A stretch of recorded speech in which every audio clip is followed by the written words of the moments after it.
the soccer penalty kick. So our stance position, our starting position is, our stance is narrower, the non-kicking leg is positioned behind the kicking leg, and our toes are pointing towards the target, which you can see in this first picture. This stance allows better balance and control.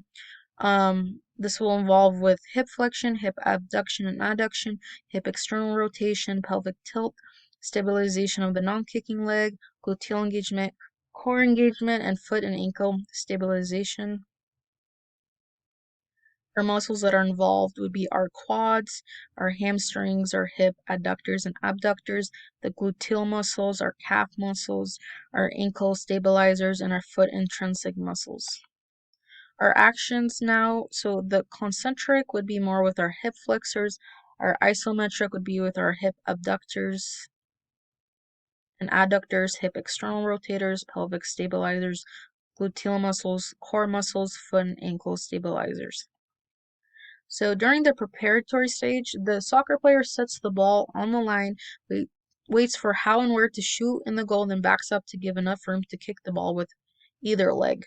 So this will involve with hip flexion and extension, pelvic rotation and tilt, hip adduction, abduction, hip internal rotation, stabilization of the non-kicking leg, our trunk positioning, and follow through and weight transfer.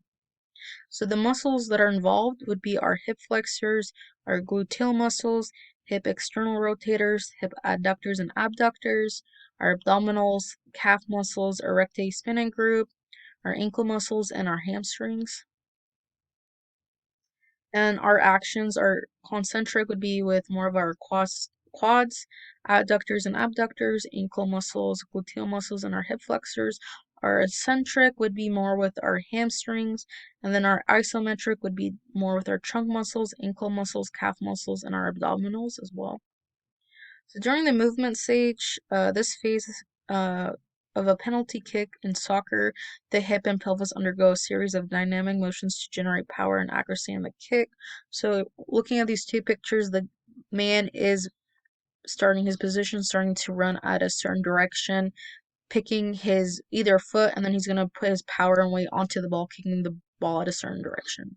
So this will involve with our hip flexion, hip abduction and adduction, hip external rotation, pelvic tilt, stabilization of our non-kicking leg, core engagement, foot and ankle stabilization as well. Our muscles would be more with our quads, hamstring, hip flexors, gluteal muscles, our abdominals, gastrocnemius and soleus, our dorsiflexors and plantar flexors, our adductors and abductors, and our erector spinae. Our actions, our concentric would be more with our hip flexors and hip adductors. Our centric would be more with our quads, and then the isometric would be more with our core muscles, hip stabilizers, and back extensors as well.